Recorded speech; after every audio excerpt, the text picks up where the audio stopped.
I'm Edward Adu and you're watching FLP TV. We're in Notting Hill, or we're outside the Lonsdale, and we're going to go and check out Ella Montclare. She's doing an exclusive PA, but first, let's have a word.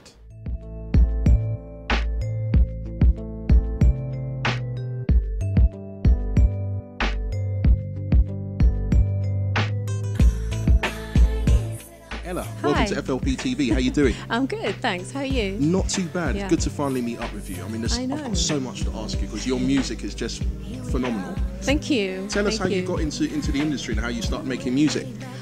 Well, actually, I started really young when I was 16, and I always used to do backgrounds for people. I was quite shy, so I loved singing, but I was very happy to be in the background. And I was fortunate because the first big tour I got to do was with an artist called Babyface, and we kind of flew all over the world, including places like Japan. So you were and 16 sang with and you him. get the opportunity to work with Babyface. Well, I was kind of 19 by then, yeah, but I'd been singing. About? Well, I was just singing. It was really weird. It was just an audition. I was singing, and a producer asked me, producer, do you want to do this audition for Babyface? And I was like, yeah.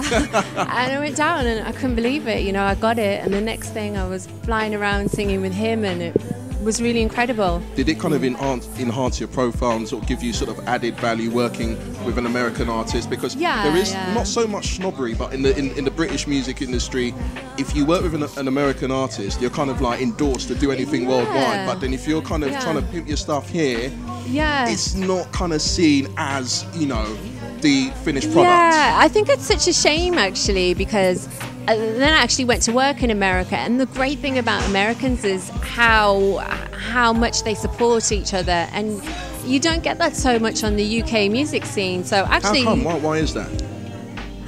Oh God, that's such a philosophical question. But good to get your views on it, because you know obviously it's been happening. I mean, look, prime examples with Estelle. She was here, she was signed, and obviously it didn't go according to plan. She got dropped by her label. She went to America, she teamed up with John Legend. The next thing, she's got done, you know, she did American Boy, and she's it's the like biggest thing. You hit the big time, you know, and you kind of don't get that opportunity. Terry Crews as well. Yeah. Like I wrote a song with him, I was writing with him just before he broke up big, and he was in the UK and people didn't really appreciate him, and he went to America to really kind of cement his superstardom. And I just feel like it's a move that you have to do actually as a UK artist, just to get that respect. It's a shame. I don't know what to say. But yeah, after I worked with Babyface, then I went to America, which was good, and I worked down at Aftermath Records, which is Dr. Dre's studio. Dre. Wow. Yeah, which was like, that was my big dog. The big Don.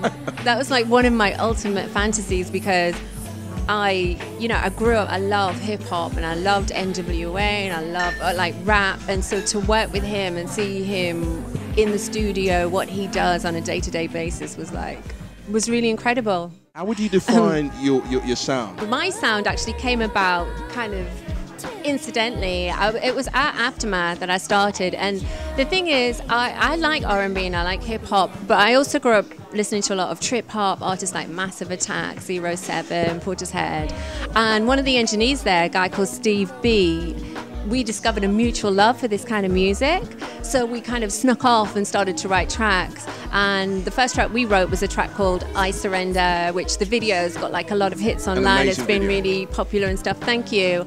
And so yeah, my music, I didn't start off with a master plan or anything, but it's actually ended up being this sound, which is people define as trip hop or what is trip hop? So those watching who don't have a clue what we're talking about. I don't know. I think people, because it gets compared to Mochi, Portishead a lot, and there was that 90s Bristol sound that was called trip hop.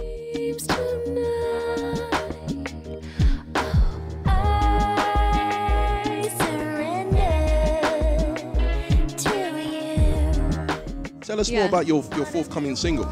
Okay then, yeah. So basically, we put some songs on MySpace, and the whole thing just snowballed, and we got over 1 million hits, and it got really popular. And I actually met a producer on MySpace, and he was one of my idols. It's a guy called Dan the Automator, and Dan the Automator, he produced like the Gorillaz, and he produced the last 3 Kasabian albums, and he's amazing. He did this album called Lovage that I really loved back in the day, and basically we started talking on MySpace, and I flew out to New York. I ended up flying out to New York to record with him and write a song, and the song I'm going to sing for you is the one I wrote with him. It's called Once Bitten, Twice Shy, and we're just going to sing like a little acoustic version. But the version I have with Dan is kind of like tripped out. It's tripped out with beats, but we're just breaking it down now. I'm doing the unplugged version.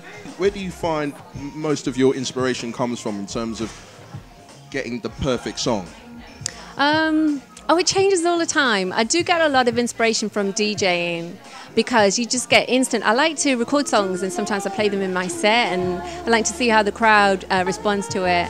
And then, you write songs differently. In the studio, you can get a bit self-indulgent. You just start to write it for yourself. But doing things like DJing and stuff is great, because you have to connect with the crowd. I like to please the crowd.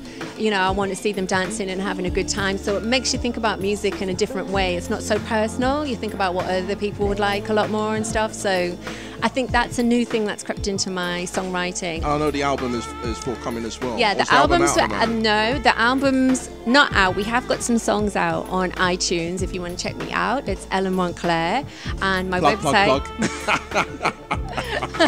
Exactly. And the website is ellamontclair.com. The MySpace page is MySpace/Ella Tripp. And you can also check me out on Facebook as well. I chat to a lot of people on Facebook, so definitely drop by. It'd be great to talk to anybody who wants to talk about my music. Looking forward to hearing the rest of the album. It just sounds like an amazing project. I wish you the best of luck. Thank you very much for taking time out to come on FLP TV. Ladies and gents, having me. Ella Montclare. Without further ado, I'm Edward Adu, and you've been watching FLP TV, the only place where you can get discovered. I'm looking for